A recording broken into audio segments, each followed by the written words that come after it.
Aujourd'hui, je vais enseigner. Voici le titre de ce que je vais enseigner. Le nouveau vin et le nouveau vase dans un monde rempli de vieux vases. Si tu n'as pas écouté les prédications d'il y a quelques semaines à Fivefold Church, intitulées Un nouveau vase pour un vin nouveau, partie 1 et partie 2. Si tu n'as pas écouté ces messages après ce live aujourd'hui, va en arrière et écoute ces messages. Tu peux le trouver sur cette chaîne YouTube sous la playlist prédication. Ce sont la fondation de ce que je vais partager aujourd'hui. Mais pour faire un petit résumé de ce que j'avais enseigné à propos du vin nouveau, c'est que il y a une écriture où Jésus, après que les disciples de Jean-Baptiste lui aient dit, les disciples de Jean-Baptiste et les pharisiens jeûnaient beaucoup. Ils jeûnaient à ce temps spécifique, ils jeûnaient de cette certaine façon, et dans leur façon, ça c'était la chose correcte à faire. C'était ce que la parole de Dieu disait. Et Jésus et ses disciples ne jeûnaient pas à ce temps-là. Donc, ils demandaient à Jésus, pourquoi tu ne jeûnes pas comme nous jeûnons? Ils se sentaient comme si Jésus ne suivait pas la parole de Dieu. Ils étaient confus, ils venaient avec un peu de scepticisme parce qu'ils pensaient que leur façon de faire était la meilleure chose à faire. Donc, Jésus ensuite, quelques écritures après, répond par ceci. Premièrement, il leur enseigne ceci, basiquement. Maintenant, ce n'est pas le temps de jeûner. Quand je vais quitter, ce sera le temps de jeûner. Mais maintenant, c'est important. Il donne cette parabole, cet exemple de quand l'époux est là. Pourquoi les invités au mariage pleureraient? Ce n'est pas le temps pour ça, quand ils sont là. Donc, il dit, quand je ne serai pas là, en personne, ça, ce sera le moment de jeûner. Mais pas maintenant. Maintenant, il est temps de juste apprendre de la part de Jésus, de le servir, travailler dur dans le ministère. Et ce n'était pas le temps d'aller jeûner à ce moment-là. Mais cette révélation signifie en fait que ça doit être la direction du Saint-Esprit, que le jeûne est à propos de suivre le Saint-Esprit et pas faire un rituel religieux, une routine, pas le faire à un certain moment de l'année, juste parce que, mais réellement suivre le Saint-Esprit, parce que le Saint-Esprit a un but derrière cela, au lieu de juste le faire pour le faire. Mais il y a une signification, un but quand il t'appelle à jeûner. Donc ensuite, Jésus continue en disant,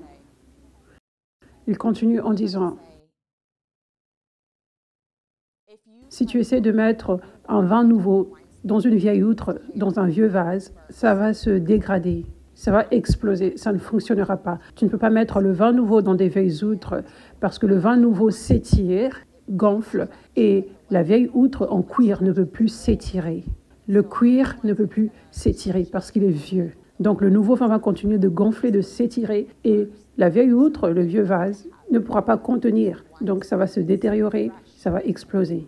Donc il faut avoir une nouvelle outre qui est fraîche, qui peut s'étirer. Il faut que le nouveau vin aille dans une nouvelle outre. Donc, il donne cette parabole et il leur parle réellement en termes de ce qu'ils demandaient, leur question. Pourquoi vous ne jeûnez pas? Ils disent, pourquoi vous ne jeûnez pas comme nous? Et Jésus dit, je viens avec le vin nouveau, avec la nouvelle façon, avec une plus grande vérité. Ou c'est comme, je viens avec la vraie révélation.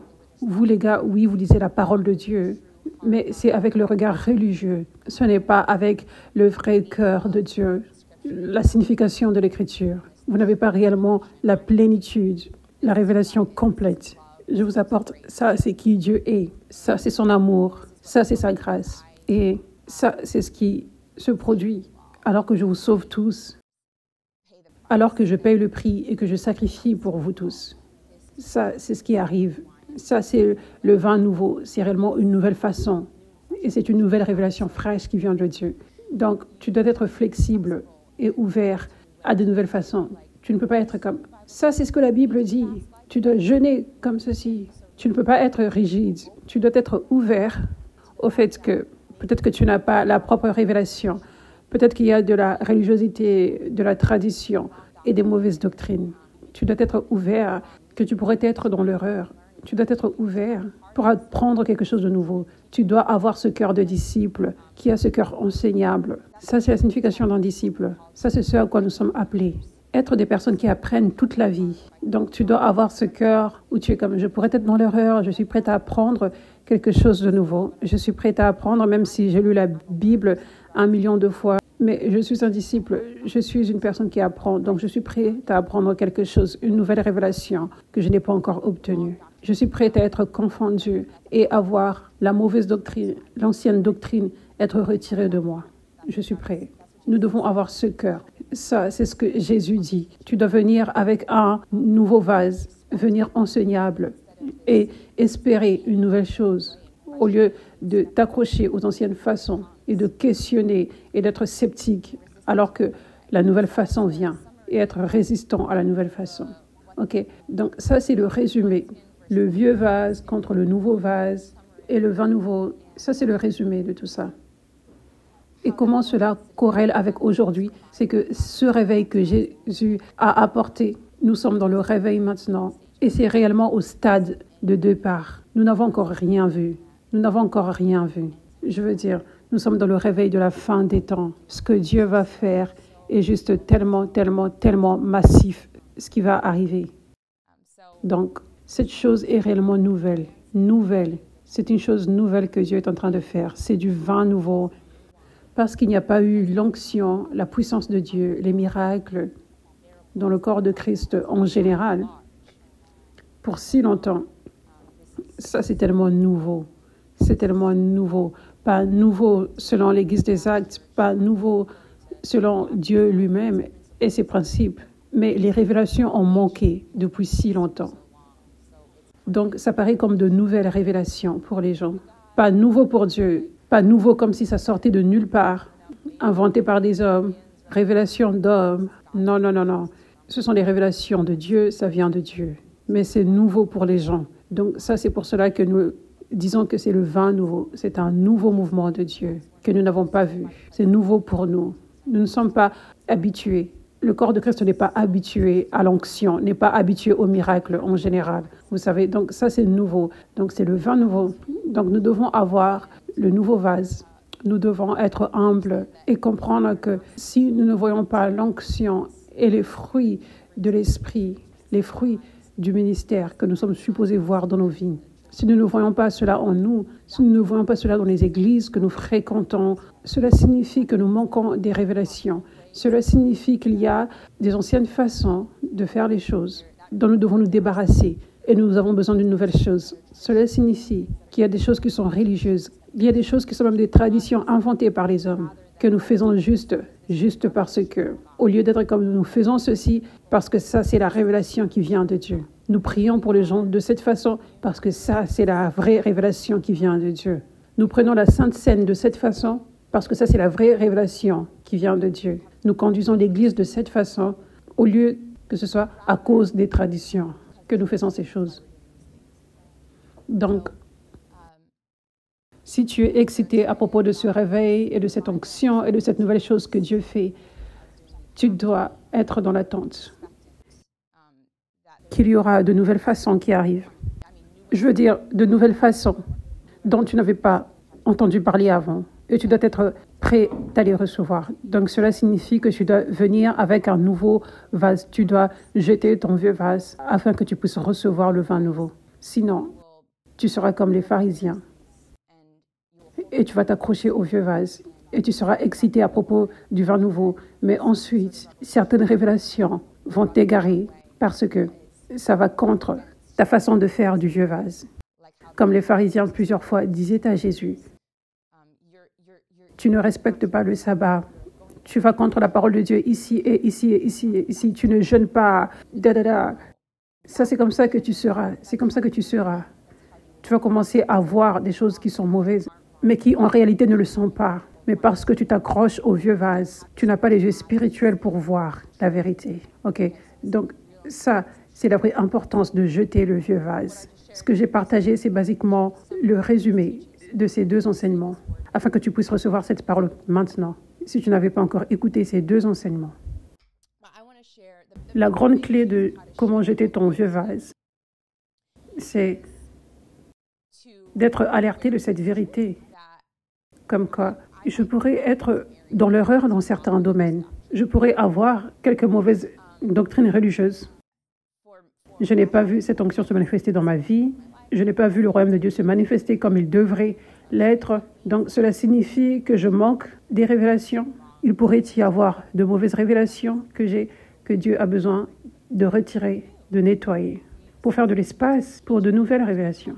Donc, tu dois être enseignable, tu dois être humble, tu dois être comme un enfant, tu dois être prêt à être confondu par Dieu. Vous savez, peut-être que tu sentais comme si tu étais un professionnel dans certains domaines. Tu es un professionnel quand ça en vient à la délivrance. Tu es un professionnel quand ça en vient à savoir comment avoir une relation avec Dieu, sur comment entendre la voix de Dieu. Tu as même enseigné sur ces choses. Écoute, si tu ne vois pas ce que nous voyons dans l'Église des Actes dans ta vie, dans ton ministère, tu dois t'humilier et réaliser.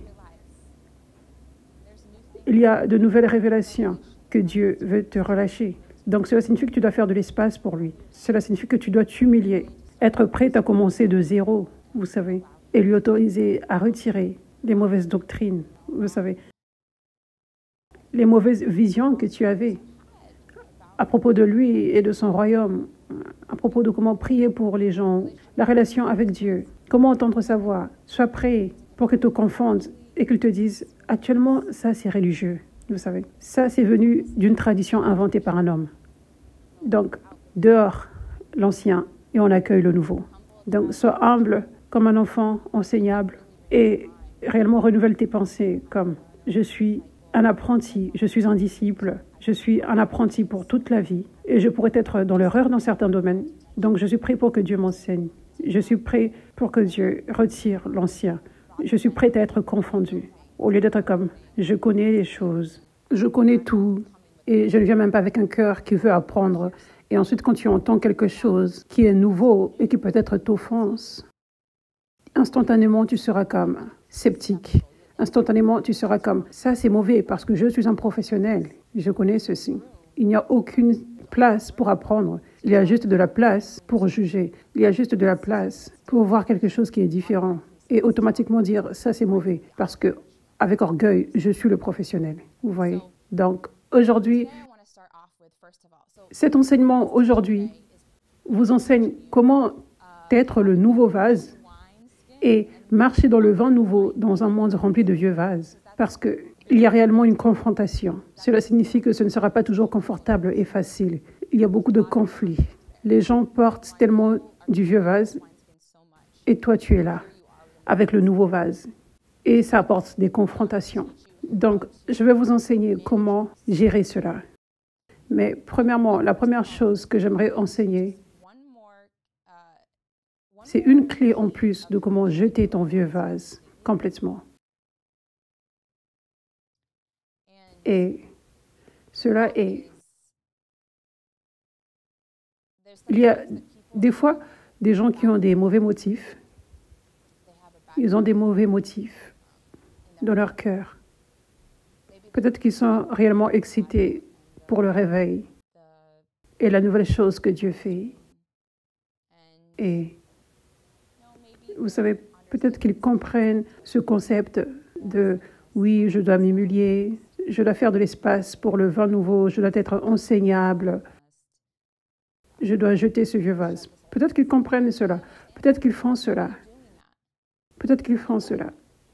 Mais des fois, les gens s'accrochent à une partie de leur chair. Ils n'abandonnent pas tout. Des fois, ils vont abandonner beaucoup de choses et ils vont se focaliser sur le fait qu'ils ont abandonné beaucoup de choses et qu'ils font beaucoup de choses de la bonne façon et ignorer le fait qu'il y a un péché, il y a une partie de la chair qui est forte et ils ne font rien à propos de ça. Ils ne se repentent pas. Ils n'autorisent pas à Dieu de consumer avec son feu saint cette partie forte de la chair, ce péché. Ça peut se produire des fois. Quelqu'un peut avoir un bon cœur. La personne a un bon cœur et, comme je l'ai dit, elle comprend ces choses à propos de oui, je dois être humble, comme un enfant enseignable, sans religiosité. La personne comprend cela et fait ces choses, mais il n'y a pas un abandon complet. Il y a ce seul domaine où cette personne s'accroche, ce domaine de péché. Ça peut être l'amour de l'argent, ça peut être la luxure, péché sexuel, ça peut être, vous savez, peut-être que tu es habitué à voir les choses de ta façon et quand tu veux quelque chose, tu l'obtiens. Quelque chose comme ça. Cette chose comme un objectif égoïste. Ça peut être, peut-être que c'est ce seul vice comme l'alcool. Ce seul domaine que tu ne veux pas abandonner. Mais toutes les autres choses sont bonnes. Tu parles comme un chrétien, vous savez. Tu lis beaucoup la Bible, vous savez. Et honnêtement, tu as un bon cœur. Mais tu n'étais pas encore complètement abandonné. Et quand nous regardons aux Écritures, nous voyons Judas. Nous voyons Judas, il était l'un des disciples choisis parmi les 12. Jésus avait choisi avec attention ses disciples. Et quand Dieu choisit une personne, il regarde au cœur. Regardons à David. Nous voyons comment David n'était pas parfait, mais son cœur était extraordinaire. Son cœur était si beau. Son cœur voulait juste plaire tellement à Dieu et faire peu importe ce que Dieu voulait. Et ça, c'est pour cela que Dieu l'avait choisi. Donc Dieu avait dit, j'ai trouvé David. Vous savez, il voit toute personne dans le monde entier. Et il avait fini par voir David qui était caché dans le monde physique. Il était caché par son père. Son père l'avait caché. Il n'était pas là parmi tous les frères qui étaient prêts à être oints, prêts à être choisis. Mais il était caché dans les champs. Mais Dieu pouvait le voir. Il avait vu son cœur. Il avait dit, j'ai trouvé David, un homme après mon propre cœur. Il fera tout ce que je lui demande. Et donc, Dieu l'avait oint. Et ensuite, nous voyons plus tard David qui avait péché. David avait convoité une femme et il avait couché avec elle. Elle était tombée enceinte et il avait fini par tuer son ami et serviteur qui était le mari de cette femme. Et ensuite, nous le voyons récolter les conséquences de cela. Ce que tu sèmes, tu récoltes. Donc, nous voyons le bébé mourir. Ça, c'était le principe, tu sèmes et tu récoltes, qui se produisait. Et ensuite, avant même que le bébé ne meure, il avait un cœur de repentance. Il s'était réellement repenti du plus profond de son cœur. Il le pensait vraiment. Il le pensait vraiment. Et parce qu'il le pensait vraiment, contrairement à Saul qui ne se repentait pas, mais il le pensait vraiment. Dieu lui avait pardonné, Dieu lui avait donné de la grâce et l'avait gardé en tant que roi oint. Il ne l'avait pas retiré du trône à cause de son cœur. Donc, tu vois juste ce cœur précieux. Il avait fait une erreur et il y avait eu de conséquences par rapport à ça. Mais Dieu lui avait pardonné et son cœur était juste si beau. Donc, Dieu ne choisit pas des gens parfaits, complètement parfaits. Dieu regarde au cœur. Donc, Jésus choisissait les disciples, les 12 disciples, basés sur leur cœur. Il avait vu la pureté dans leur cœur. Et ces gens n'étaient pas encore complètement transformés à l'image de Christ parce qu'ils venaient tout juste de rencontrer Jésus. Et tu ne deviens pas transformé immédiatement. Mais Dieu peut voir la différence de cœur. Il peut voir le cœur qui est précieux, mais qui a juste besoin d'être transformé. Et donc, à cause de ce cœur précieux, quand la personne va rencontrer Jésus, majoritairement, elle va tout abandonner et être transformée. Mais nous avons tous une volonté libre au même moment. Donc, Dieu ne fait pas comme une chose robotique. Et ça, c'est pour cela que nous voyons certaines personnes tomber, des fois, parce que nous avons toujours une volonté libre à la fin de la journée, même avec des bons cœurs. Même les bons cœurs ont une volonté libre. Même les bons cœurs ne sont pas encore complètement transformés, des fois, et ils ont un domaine où la chair est forte, donc ils ont toujours une volonté libre, s'ils vont abandonner toute partie ou non. Donc, ensuite, nous voyons avec Judas. Nous voyons que Judas était choisi.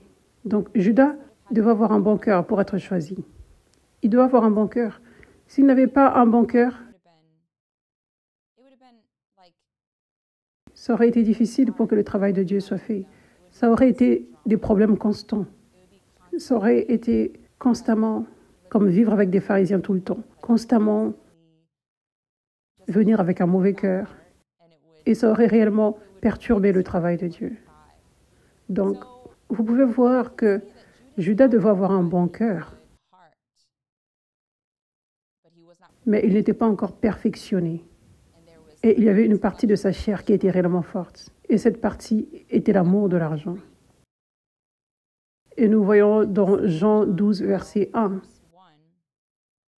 6 jours avant la Pâque, Jésus arriva à Béthanie où était Lazare qu'il avait ressuscité. Là, on lui offrit un repas. Marthe servait et Lazare était parmi ceux qui se trouvaient à table avec lui. Marie prit un demi-litre d'un parfum de nard pur, très cher, en versa sur les pieds de Jésus et lui essuya les pieds avec ses cheveux. La maison fut remplie de l'odeur du parfum. Un de ses disciples, Judas, celui qui avait fini par le trahir, dit « Pourquoi n'a-t-on pas vendu ce parfum 300 pièces d'argent pour les donner aux pauvres ?» Il disait cela non parce qu'il se souciait des pauvres, mais parce que c'était un voleur. Et comme il tenait la bourse, il prenait ce qu'on y mettait. Jésus lui dit alors, « Laisse-la, elle a gardé ce parfum pour le jour de mon ensevelissement. En effet, vous avez toujours les pauvres avec vous, tandis que moi, vous ne mourrez pas toujours. » Et il finit par dire dans un autre évangile, je crois, comment partout on entendra parler de ce que cette femme a fait, partout où l'évangile sera enseigné. Donc il dit basiquement que ce que tu as fait, c'est si puissant que je vais t'honorer en ayant ton nom, ton exemple qui sera déclaré partout. Tu es un leader. Et aussi, il y a une autre signification de l'importance de la chose qu'elle avait faite, la signification spirituelle. En passant la signification spirituelle de ce qu'elle avait fait, la signification prophétique est qu'elle s'était abandonnée. Elle avait une posture accroupie au pied de Jésus. Ça, c'est le symbole de l'abandon. Elle avait déversé la chose la plus chère pour elle dans sa vie. Ça signifie spirituellement et physiquement. Elle avait déversé la chose la plus chère pour elle dans sa vie, physiquement et spirituellement. Parce que nous devons abandonner les choses physiques à Dieu également. Les choses physiques peuvent avoir une grande importance pour nous dans la vie. Nous devons abandonner cela également. Donc physiquement et spirituellement, ça c'était le symbole de ce parfum pour nous aujourd'hui. Ça c'est ce que nous pouvons apprendre de cela. Que nous devrions donner ce qui est le plus précieux, ce qui a le plus de valeur.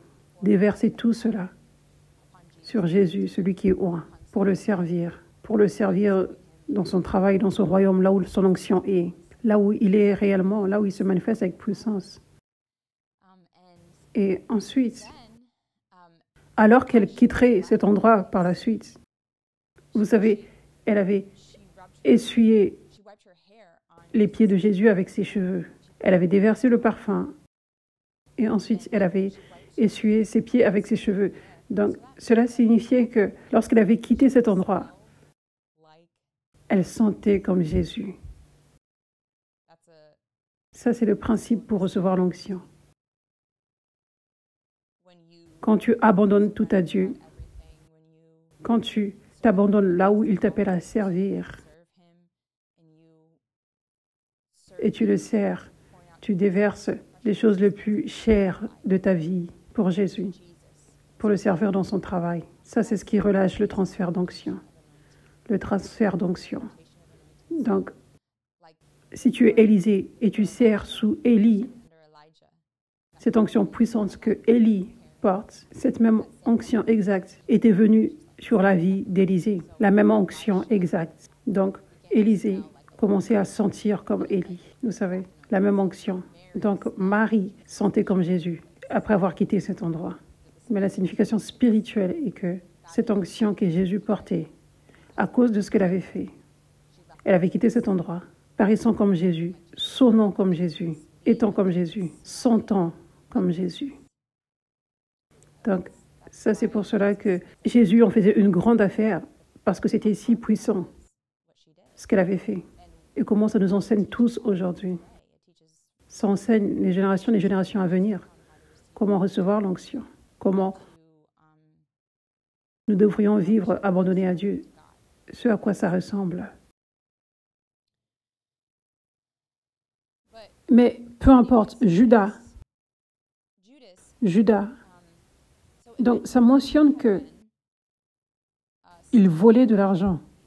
Il était en charge de la bourse et il volait pour lui-même. Donc, à ce point-ci, Dieu lui donnait de la grâce. Vous savez, Dieu lui donnait la chance de se repentir. C'est pour cela qu'il n'était pas chassé immédiatement. Il autorisait à ce qu'il fasse des mauvaises choses dans le ministère, juste pour un temps, parce qu'il lui donnait de la grâce de changer, de se repentir. Il lui donnait de l'espace, de la grâce et de l'espace, du temps. Ça, c'est ce qu'est la grâce. Dieu te donne du temps pour te repentir. Il te donne une période de grâce, même si tu mérites une punition.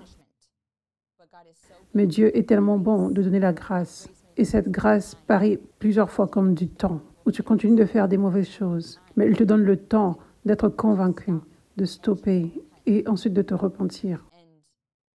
Et arrêter le mal. Donc ça, c'est pour cela que Judas était toujours là, même s'il volait l'argent du ministère, l'argent des disciples. Donc, Judas, vous savez ce qu'il dit quand il voit Marie faire cette chose magnifique et belle? En passant, ce que Marie faisait était une chose du vin nouveau. L'action de ce qu'elle faisait venait d'une révélation de Dieu. Je veux dire, elle ne savait même pas ce qui allait arriver à Jésus, mais elle déversait le parfum sur lui pour l'ensevelissement. C'était une révélation fraîche, du vin nouveau frais qui descendait sur elle et qui la conduisait à faire cela. Donc ça, c'était une chose du vin nouveau. Et Marie avait un nouveau vase. Elle était en mesure de juste recevoir de la part de Jésus le nouveau vin, sans toutes les doctrines religieuses qui pouvaient la retenir dans le vieux vase. Donc, nous voyons que Judas avait le vieux vase, avait une partie du vieux vase, pas complètement, parce que sinon il n'aurait même pas été en mesure d'être un disciple de Jésus. Mais il s'accrochait à une partie du vieux vase, il s'y accrochait encore. Donc cela a fait en sorte qu'il soit religieux, cela a fait en sorte qu'il soit rempli de jugement, cela a fait en sorte qu'il soit comme ça, ce que tu fais c'est mauvais, ça ne fait aucun sens, ce n'est pas biblique, ça c'est la bonne façon biblique de faire ceci. Avec cette chose chère que tu possèdes, ça, c'est la bonne chose biblique de ce que tu devrais en faire. Qu'est-ce que tu fais? Ce n'était même pas sa position pour la corriger. Ça, c'était orgueilleux de sa part, parce qu'elle servait Jésus. Jésus était celui qui devait corriger s'il y avait un besoin de correction.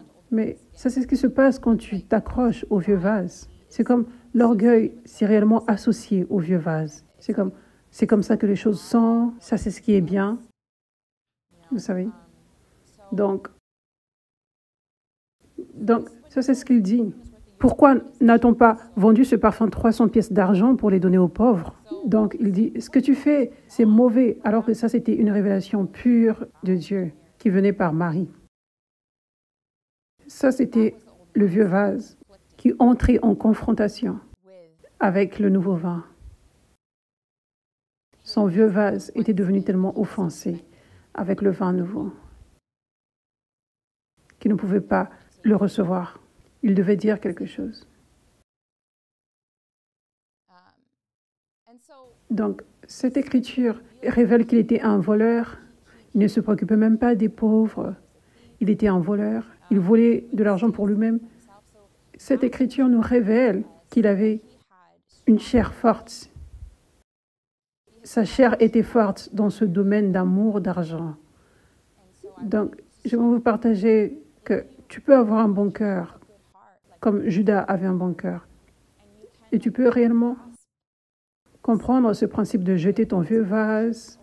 Tu peux être réellement en train de t'humilier. Donc, tu fais bien dans ces domaines. Et tu jettes réellement ton vieux vase. Mais si tu as une partie de ta chair que tu ne crucifies pas, une partie de ta chair à laquelle tu t'accroches, pour beaucoup de personnes, ça concerne les objectifs égoïstes. Si tu ne te débarrasses pas de cela, automatiquement, ça va garder une partie du vieux vase attachée à toi. Sortir du vieux vase signifie de t'humilier complètement, d'abandonner tout complètement et être enseignable complètement. Donc, quand tu refuses de t'abandonner complètement et tu gardes ce seul domaine de ta chair, ça empêche également le vieux vase de s'en aller complètement. Donc, ça devient réellement dangereux parce que ça devient une porte ouverte pour que le diable te déçoive, pour qu'il t'éloigne de la vérité. Vous savez, pas juste une porte ouverte pour qu'un démon vienne dans ce domaine où tu laisses ta chair être forte, mais aussi une porte ouverte pour que le diable vienne pour te décevoir au travers du vieux vase, comme pour faire en sorte que tu ne voies pas clairement la valeur de la nouvelle chose que Dieu est en train de faire, la valeur du vrai Jésus. Jésus qui vient avec puissance, Jésus qui se manifeste au travers de son Église, au travers de ses ministères. Tu ne verras pas la vraie valeur de cela. Et tu ne verras pas réellement dans le monde spirituel comme Marie voyait comme Jésus, Jésus, je veux déverser tout ce parfum cher. C'est parce qu'elle avait vu Jésus. Mais ce gars voyait comme donner aux pauvres a plus de valeur que Jésus lui-même. Alors que nous devrions voir Jésus comme numéro 1, au-dessus de toute chose, au-dessus de toute chose. Et ensuite, à partir de là, il nous conduit à ce que nous devons faire par rapport à donner aux pauvres et comment le servir exactement. Donc, ensuite, nous voyons comment Judas avait cette porte ouverte où il n'écrasait pas sa chair. Donc, il avait ce bon cœur, mais il avait choisi de ne pas complètement s'abandonner. Ça se produit réellement. Je me rappelle, moi-même, je me rappelle que j'avais un bon cœur depuis que j'étais un enfant. Je savais qu'il y avait quelque chose de différent. Je savais qu'il y avait de la pureté là, mais j'avais un pied dans le monde pour un moment. Ça, c'était avant que je ne rencontre Dieu avec puissance. Mais ensuite, j'avais rencontré Dieu avec puissance et j'avais le choix de tout abandonner. Et pour moi, c'était facile de faire cela. Ça, c'est ce que j'essaie de partager parce que beaucoup de personnes pensent bon cœur égale parfait. Bon cœur égale la personne va réellement tout abandonner. Bon cœur égale. Il n'y a aucune façon pour que cette personne aille contre Dieu ou quoi que ce soit. Mais le bon cœur doit aussi avoir la volonté propre. Tu peux avoir un bon cœur, mais dans ta propre volonté, tu peux choisir de ne pas tout abandonner à Dieu. Au fond de toi, il y a un bon cœur, mais tu ne fais pas les kilomètres supplémentaires que Dieu te demande de faire pour tout abandonner.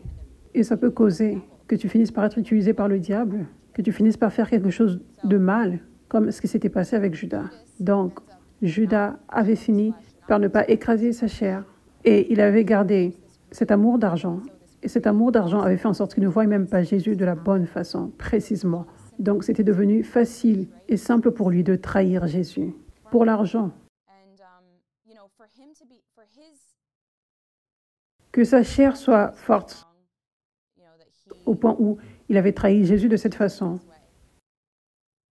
Cela signifie que cela gardait réellement ses yeux spirituels fermés. Le fait qu'il y avait un fort amour d'argent empêchait ses yeux spirituels de s'ouvrir. Cela gardait son vieux vase à rester là. Parce que ça ne fait pas sens. Comment peux-tu trahir Jésus? La seule façon pour que tu trahisses Jésus, c'est si tes yeux ne sont pas complètement ouverts. Et tu ne pouvais pas réellement voir et valoriser Jésus. Donc, quand les gens ont leur chair qui est forte dans un domaine, un jour, ça peut causer à ce que la personne fasse une chose étrange, comme Judas. Imaginez comment les disciples étaient choqués. Même s'ils avaient vu les petites alertes, sa chair était forte dans un domaine, comme dans le vol de l'argent. Mais imaginez à quel point les disciples avaient été choqués par rapport à ce que leur frère avait fait, un choisi de Jésus. Ils auraient dû être tellement choqués. Comment est-ce possible? Donc, la réponse est simplement ceci. Quand ta chair est forte dans un certain domaine et tu ne t'abandonnes pas à Dieu dans ce domaine, tu ne crucifies pas ta chair. C'est une grande porte ouverte qui peut causer que le diable commence à t'utiliser. Donc, en d'autres termes, quand la chair d'une personne est forte dans un domaine qu'elle n'a pas crucifié, cette partie spécifique de la chair, cela peut causer à ce que la personne fasse réellement des choses étranges, réellement des choses étranges, des choses qu'on ne comprend pas.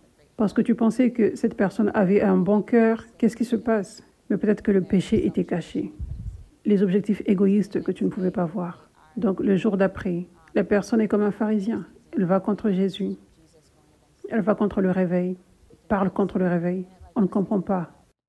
Parce que tu as vu la personne être délivrée, tu as vu la transformation se produire dans sa vie, tu as entendu la personne témoigner et parler à propos de comment elle a été transformée.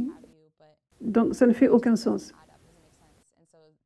Ça, c'est une vision dans le monde spirituel de ce qui se passe. Des fois, les bons cœurs qui font beaucoup de bonnes choses. Il y a beaucoup de bon dans le cœur en faisant beaucoup de choses. Mais des fois, secrètement, cette personne peut s'accrocher à une partie de sa chair. Et cela peut conduire à une distraction sérieuse. Toute porte ouverte, ça c'est pour cela que la Bible dit ne donne pas un accès au diable. Toute forme de porte ouverte est la chose la plus dangereuse dans le monde qu'une personne puisse faire. C'est d'avoir une porte ouverte. Garder cette porte ouverte, ne pas la fermer. Une porte ouverte est une porte ouverte. Le diable est réellement méchant. Le diable n'est pas moins méchant si la porte est ouverte juste un tout petit peu, au lieu que ce soit grandement ouvert. La porte peut être ouverte juste un tout petit peu, mais le diable peut utiliser cela et juste réellement faire ce qu'il veut au travers de cette porte ouverte. Ça, c'est pour cela que nous devons prendre notre abandon à Dieu sérieusement. C'est une affaire sérieuse. Nous voulons nous assurer que le diable ne puisse rien faire au travers de nous. Nous devrions avoir la crainte de Dieu dans ce domaine.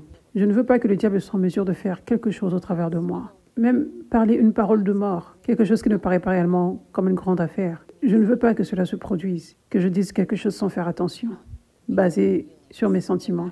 Ça peut finir par être détrimental, parce que tes paroles portent beaucoup de puissance. Nous devrions avoir la crainte de Dieu dans ce domaine. Donc ça, c'est juste une clé que je voulais vous partager. Premièrement, à propos de comment complètement jeter ton vieux vase. Et ça, c'est une parole d'enseignement pour toi. Et en même temps, ça te donne de la vision par rapport à ce qui se passe dans le monde spirituel pour t'aider à vivre dans le monde rempli du vieux vase. Comme je l'avais partagé, ça entre réellement en contradiction. Donc, des fois, vivre dans le monde rempli du vieux vase, ça va se transformer un jour en un monde rempli du nouveau vase. Amen. Mais parce que c'est une nouvelle chose que Dieu fait, nous brisons le sol. Donc, le sol, c'est le vieux vase que nous brisons. Donc, tu dois être alerté de ceci. Tu dois être prêt pour les Judas. Tu dois être alerté des Judas. Tu dois être alerté de ce à quoi ils vont ressembler. Ils vont ressembler des fois comme des gens qui ont des bons cœurs, qui secrètement ont une partie de la chair qu'ils n'ont pas crucifiée.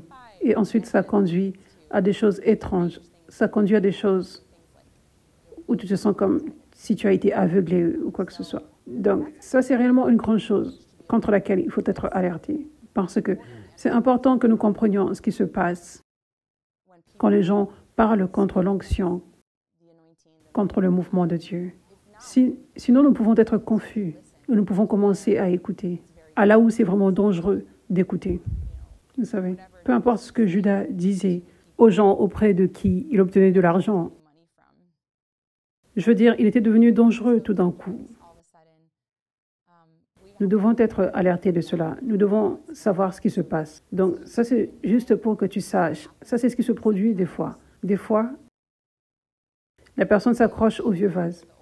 Donc, j'aimerais aussi mentionner que quand la chair est forte et que le vieux vase est là, des fois, j'ai vu cela se produire plusieurs fois. C'est comme une chose répétitive qui se produit, que j'ai vu même dans mon propre ministère, où une personne paraît avoir un bon cœur et elle a même témoigné d'être délivrée et transformée par Dieu. Et la personne ne paraît pas comme être remplie tellement de vieux vases.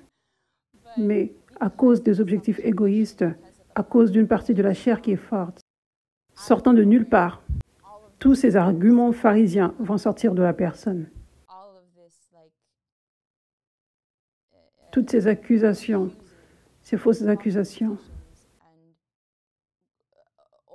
En une nuit, passer de croire en ce que Dieu fait, le nouveau vin, l'onction, a complètement changé en une nuit. Ça, c'est comme Judas, vous savez. Il brisait le pain avec Jésus et tous les disciples. Et même Jésus disait, l'un de vous va me trahir. Peut-être qu'il pensait, ça apporterait de la conviction, comme, oh mon Dieu, il connaît mes plans, il est réellement Dieu, il connaît réellement ceci, qu'est-ce que je fais?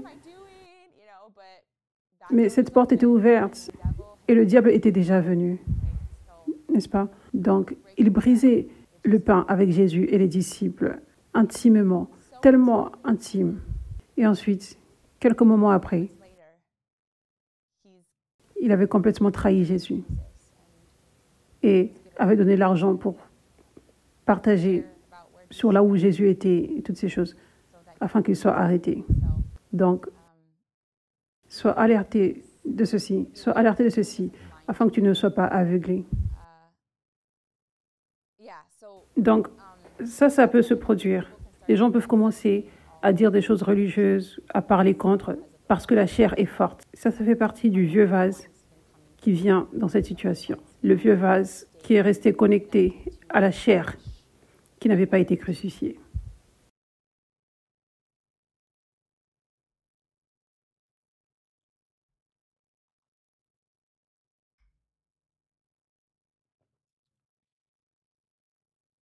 À cause de ceci,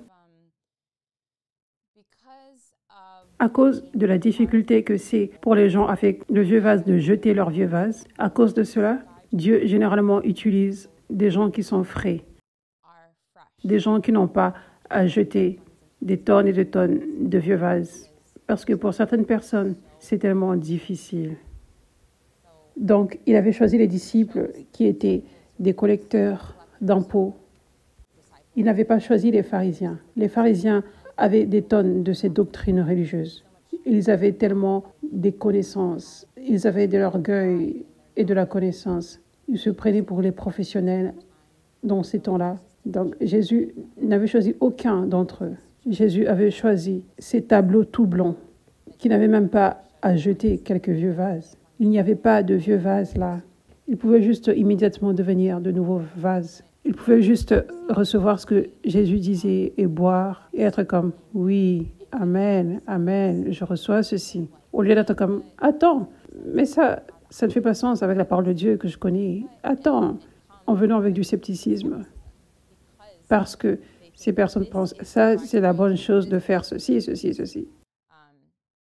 Donc, nous voyons Jésus choisir ces gens frais. Et Paul, l'apôtre Paul, était une exception. Et c'est extraordinaire. Dieu a été en mesure de l'utiliser.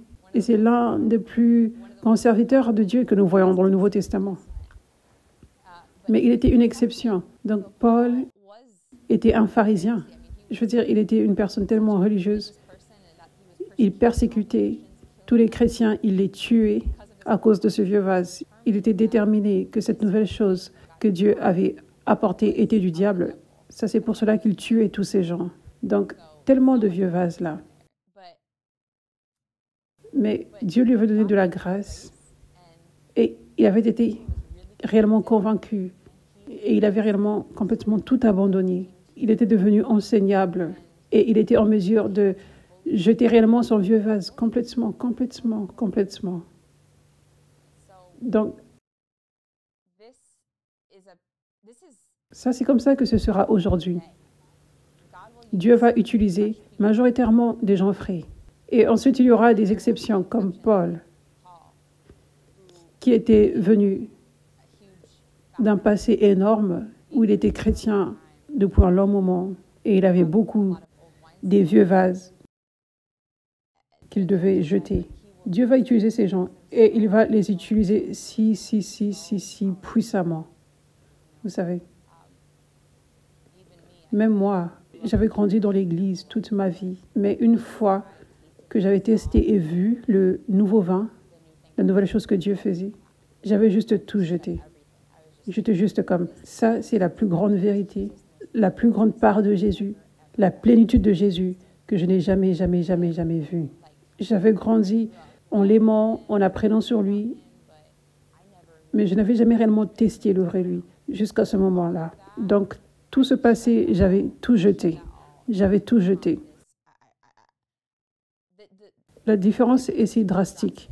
Ma vie en tant que chrétienne avant et ma vie en tant que chrétienne qui a rencontré la puissance de Dieu, qui a réellement rencontré Jésus. Et je veux ceci. Je ne veux pas partiellement de ceci. Ceci-là m'a empêché de m'abandonner, l'ancienne vie chrétienne. Ça m'a empêché de m'abandonner complètement. Ça ne m'a pas réellement apporté la vie en abondance dans chaque domaine de ma vie.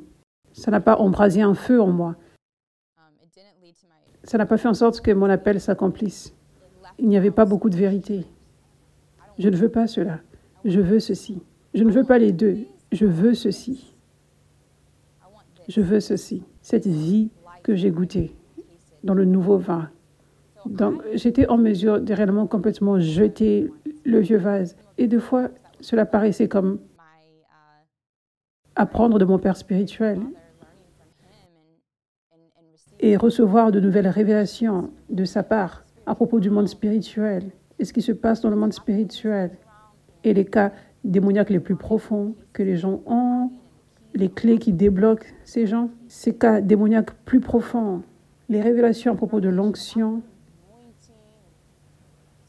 Donc, j'entendais ces choses que je n'avais jamais entendues avant, mais je pouvais juste toutes les absorber, au lieu d'être comme, bien, je ne sais pas, ça ne correspond pas réellement à ce que j'avais appris dans ma vie chrétienne passée. Non, c'était vraiment simple pour moi. J'étais comme, cette vie chrétienne passée n'était pas le vrai Jésus dans sa plénitude, mais j'ai expérimenté le vrai Jésus ici, et je veux juste ceci. Et ça ne va pas fonctionner.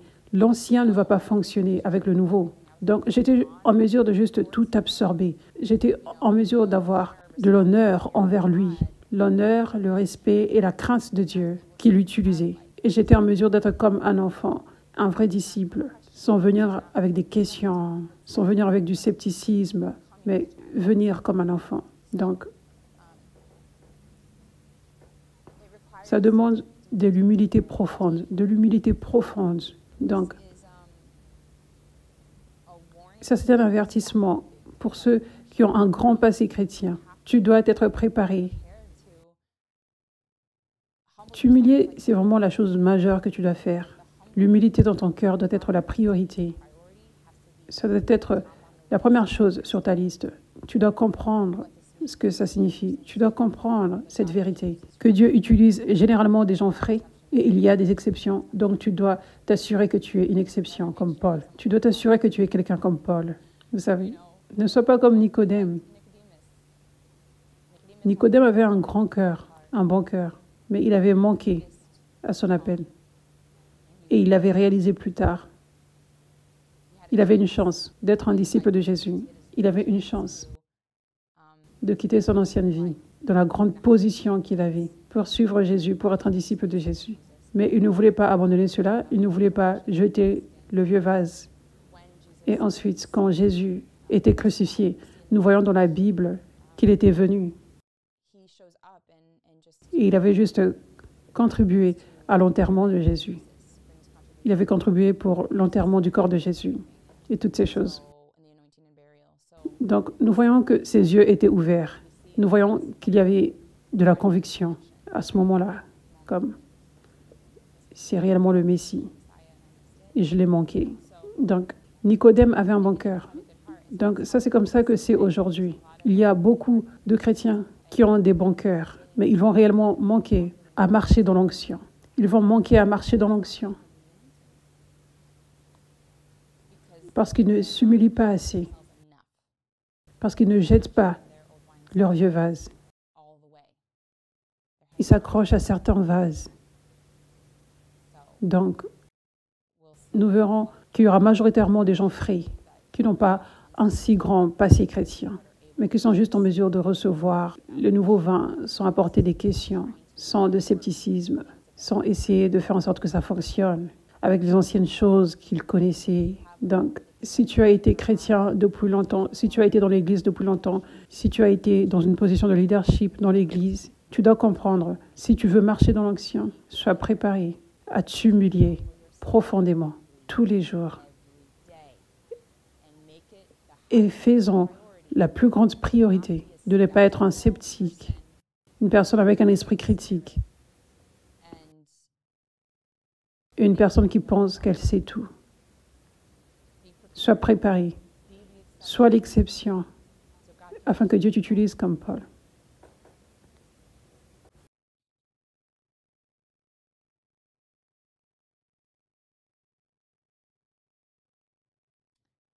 Donc,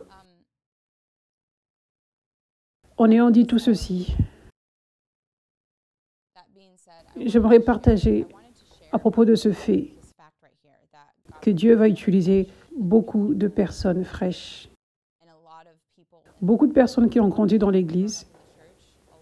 Beaucoup d'entre eux vont manquer à la nouvelle chose, au nouveau réveil que Dieu fait. Premièrement, il y aura certains qui viendront ensuite comme Nicodème. Imaginez. Donc vous pouvez voir que les yeux de Nicodème s'ouvraient.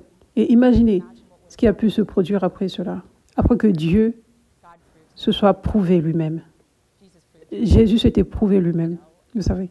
Il aurait été en train de voir tous les miracles que les apôtres faisaient. Vous savez. Et il avait peut-être probablement rejoint.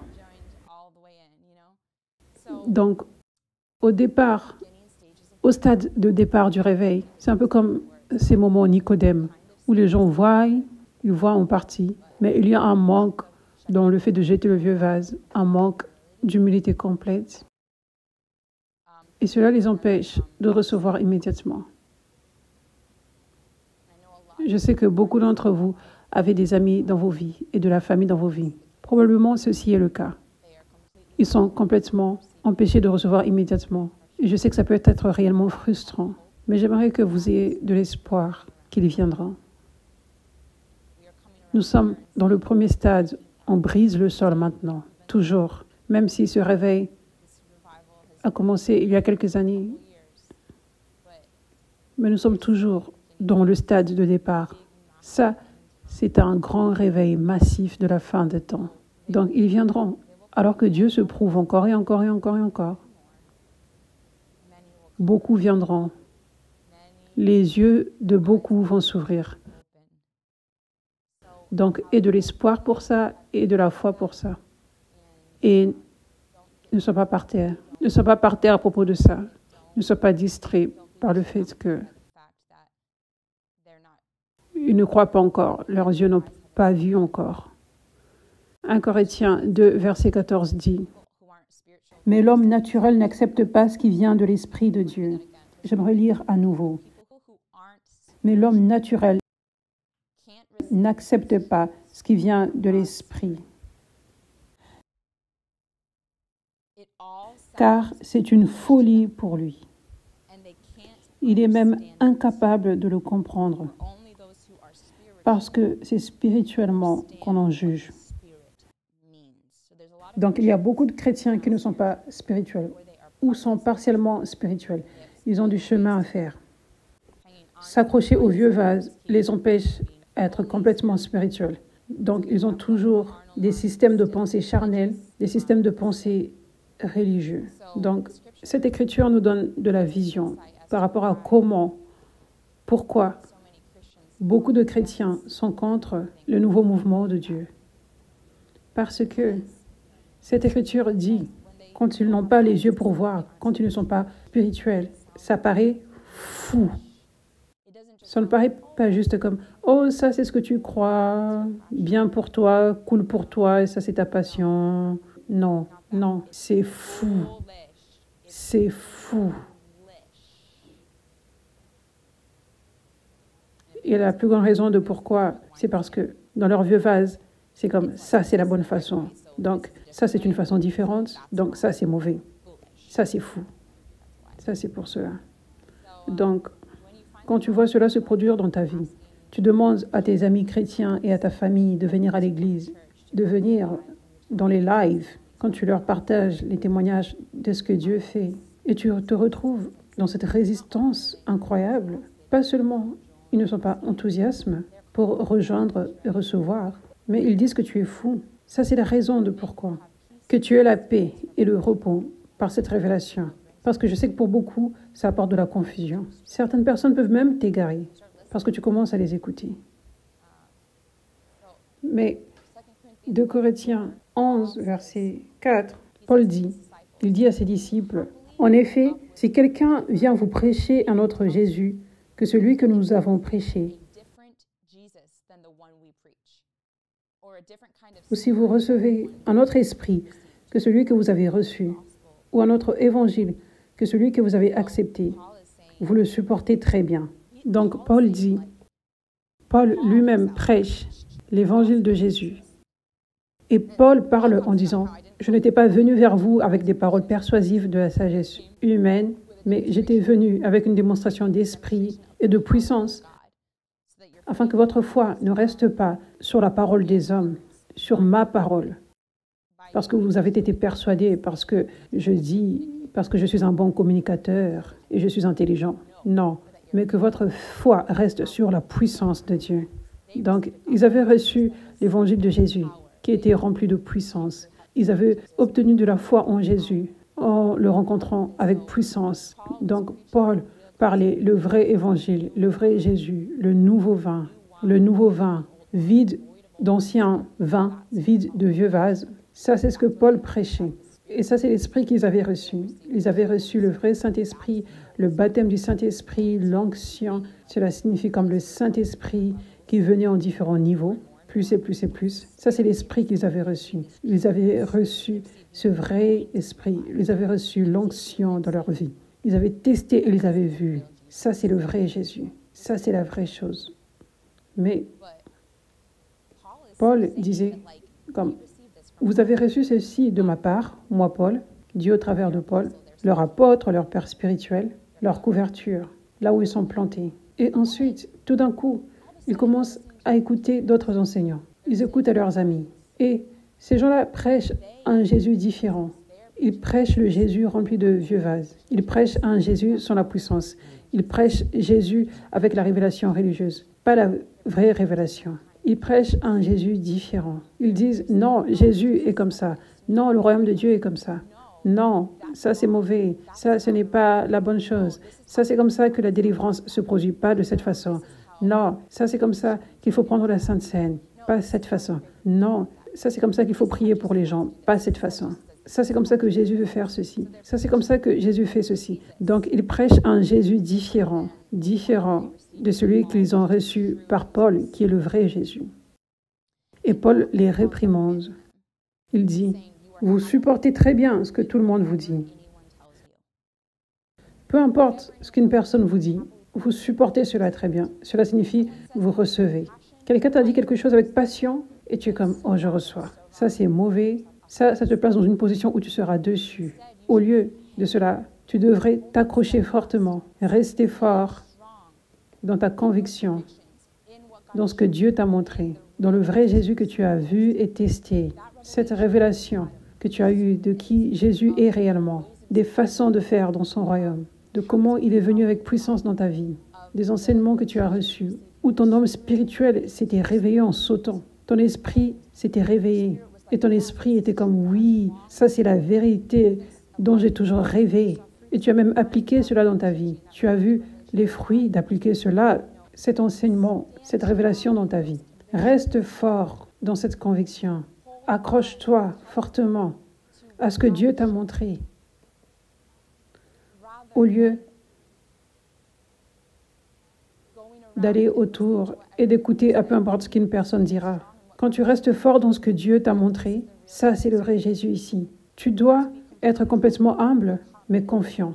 Tu dois être complètement humble et être vulnérable dans une place où tu es en sécurité, où Dieu t'a appelé à être planté. Quand tu reçois les enseignements de la personne auprès de qui Dieu t'a appelé, comme ton père spirituel ou ta mère spirituelle, tu dois abandonner tes barrières, être vulnérable, être enseignable, être humble, être ouvert là, complètement et profondément là où tu es en sécurité, là quand il est temps de recevoir le vin nouveau.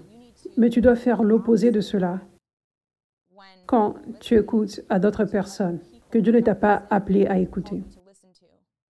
Tu dois faire l'opposé. Tu t'ouvres pour recevoir. Donc, tu dois fermer ton vase ensuite pour garder le vin nouveau à l'intérieur en sécurité, pour ne pas le contaminer avec du vieux vin qui vient du vieux vase.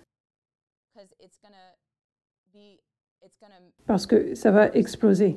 Toute chose sera perdue. Tu vas perdre ton vin nouveau complètement. Ça, c'est ce qui va se produire.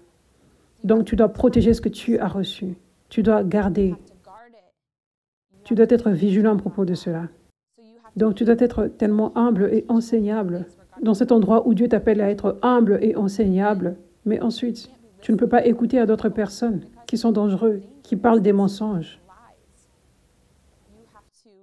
Tu dois rester confiant dans ce que tu as reçu.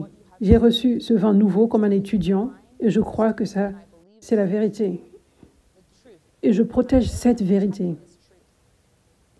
Je ne veux pas laisser n'importe qui contaminer cette vérité. Donc, tu comprends qu'il y aura des vieux vases qui seront là dehors. Les vieux vases ne vont pas comprendre. Les gens qui ont des vieux vases vont dire que c'est de la folie. Je me prépare pour ça. Je ne veux pas les écouter. Je veux comprendre ce qui se passe dans le monde spirituel. Ils ne sont pas spirituels, donc c'est de la folie pour eux. C'est juste comme ça que les choses sont. Je suis confiant. Tu dois être confiant. Tu dois rester fort dans ta conviction que Dieu t'a montré. Et maintenant, tu ne seras pas emmené par tout vent de doctrine. Comme ça dit dans Éphésiens 4, ça c'est l'importance des 5 ministères, d'être planté là où Dieu t'a appelé à être planté, avec des vrais enseignements qui te sont présentés par les apôtres, les prophètes, les évangélistes, les pasteurs, les enseignants. Ensuite, quand tu es fort là, la Bible dit dans Éphésiens 4, verset 11, ensuite, tu ne seras pas emporté par tout vent de doctrine, par différentes doctrines. Ça, c'est ce dont ça parle. Paul est comme, n'écoutez pas à d'autres doctrines, n'écoutez pas à ces doctrines du vieux vase. Qu'est-ce que vous faites? Rappelez-vous de ce que vous avez appris et protégez cela et valorisez cela. Donc, ça, c'est un enseignement pour vous aider. Dans un monde rempli de vieux vases, comment gérer cela? Comment protéger ce que tu as reçu? Comment grandir dans ça? Comment ne pas gaspiller? Comment ne pas être distrait et confus? Ne sois pas distrait par les gens qui ont du vieux vase. Nous sommes maintenant dans un monde rempli des vieux vases. Donc, ne sois pas distrait par ça. Choisis de rester focalisé. Comprends. Beaucoup ne comprendront pas. Ils diront que c'est fou. Ça, c'est juste comme ça que c'est. C'est comme ça que c'était avec Jésus. C'est comme ça que c'était avec les disciples. Et c'est comme ça que ce sera avec moi, spécialement dans cette saison où nous brisons encore le sol, dans ce réveil de la fin des temps. Certains viendront pour qui je prie, mais ce n'est pas mon travail d'être tiraillé, confus et distrait en plaçant du focus sur les gens qui ont des vieux vases, alors que je suis appelé à rester focalisé sur le travail que Dieu m'appelle à faire et à déverser, à donner mes perles, à déverser mon cœur pour ceux qui ont un cœur ouvert pour recevoir. Amen. Amen. Alléluia. Alléluia. Merci Jésus. Merci Seigneur. J'aimerais déclarer maintenant sur vous tous qui regardez. Je déclare maintenant que cette parole que vous avez reçue aujourd'hui va pénétrer votre esprit, votre âme et toute partie qui vous constitue. Parce que cette parole est si importante, si vitale pour que tu gardes ce que tu as reçu et pour que tu grandisses dans l'onction, pas que tu restes stagné et pour ne pas que tu sois distrait. Que cette parole grandisse, enracinée en toi. Que tu n'oublies pas cette parole et que cette parole reste profondément dans ton cœur et que tu marches dans la force et dans la confiance par rapport au Jésus qui t'a été révélé. Que personne ne te dise le contraire. Que personne ne te conduise ailleurs. Que tu aies cette confiance avec audace dans la conviction que Dieu t'a donnée. Et je déclare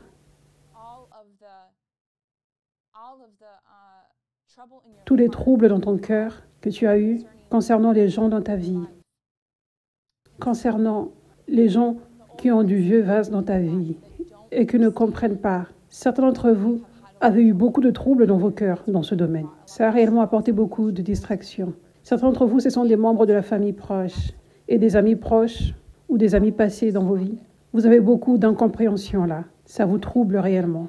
Je déclare maintenant que tout cela soit retiré de vos cœurs. Que toutes les douleurs, la dépression, l'obscurité qui est là, dans vos cœurs, soient retirées maintenant au nom de Jésus. Ça, ce n'est pas un poids que tu dois porter. Et certains d'entre vous portez ce poids. Certains d'entre vous êtes tellement distraits parce que vous avez reçu tellement des délivrances, guérisons, la vie en abondance et des révélations par rapport à Dieu, par rapport à son amour. Et votre cœur brûle pour que votre famille et vos amis reçoivent également. Et Dieu veut que ce cœur qui brûle reste, mais il ne veut pas que tu portes le poids. Il veut que tu gardes ton cœur en feu, mais que tu lui donnes le poids des gens qui ne croient pas, le poids des gens qui ne croient pas en ce que tu dis, les gens qui ne reçoivent pas, les yeux de gens qui restent fermés.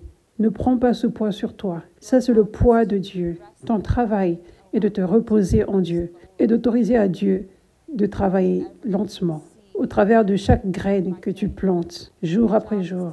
Ton travail est de les aimer avec l'amour de Dieu.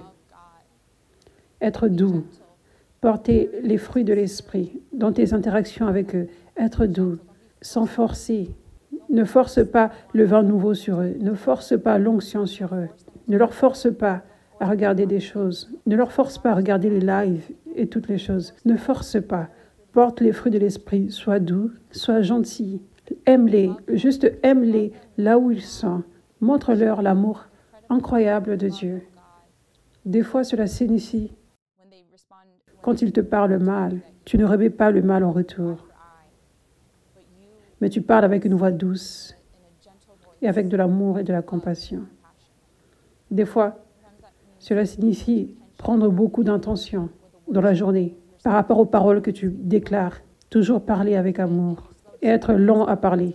Des fois, cela va signifier prendre l'intention dans ta journée de constamment crucifier ta chair, de constamment prier, Seigneur, aide-moi à être aimant. Je veux seulement leur montrer ton amour surnaturellement. Je veux qu'ils rencontrent ton amour surnaturel au travers de moi, dans toutes les interactions qu'ils ont avec moi. Aide-moi, Seigneur. Ça, ce sera la plus grande façon que ces graines seront plantées dans ces gens. Et cela va conduire à une moisson. Pour beaucoup dans ta vie, tu verras la moisson venir. Pas autant que tu voulais, mais au temps parfait de Dieu, ça viendra. Donc, sois patient et abandonne le temps à Dieu. Et toi, garde tes yeux focalisés sur ce que Dieu t'appelle à faire, sans être distrait, sans avoir un poids sur toi qui t'empêche d'être un serviteur de Dieu, rempli de joie, rempli d'amour, rempli de paix. Ça, c'est pour cela que nous devons donner nos poids sur Dieu. Sinon, nous ne pourrons pas être des bons serviteurs. Nous serons comme ça. Dieu est bon. C'est lourd des fois. Suivre Dieu. Beaucoup d'épreuves se produisent. Mais Dieu est bon. Quand tu portes le poids, c'est ce qui se produit. Mais quand tu donnes le poids à Dieu, même si tu marches dans la sombre vallée de l'ombre de la mort, tu seras toujours en mesure d'être une lumière et de relâcher l'amour de Dieu et sa joie et sa paix sur les gens. Alléluia. Donc, alors que tu donnes ce poids à Dieu maintenant, je déclare que ce poids soit retiré de toi, cette lourdeur qui t'a empêché de marcher dans la joie et dans la vie en abondance et dans l'amour. Je déclare que ce poids soit retiré maintenant au nom de Jésus. Et je relâche cette onction sur toi maintenant, que tu aies la paix en abondance, la joie en abondance, et la passion, le zèle, pour que le monde reçoive ce que tu as testé. Pour peu importe la personne qui va recevoir, que tes yeux regardent à ces gens que tu ne connais même pas, ces étrangers qui sont prêts à recevoir, et que Dieu t'appelle à aller chercher pour les emmener dans la moisson. Et un cœur pour eux. N'est pas juste un cœur pour ta famille et tes amis, et un cœur pour tous les enfants de Dieu, afin que Dieu puisse t'utiliser, peu importe, là où tu es et à n'importe quel moment, afin que tu sois un ouvrier dans la moisson, prêt d'apprendre ceux qui sont prêts dans cette saison. Amen. Amen. Alléluia. Merci Jésus. Merci Seigneur.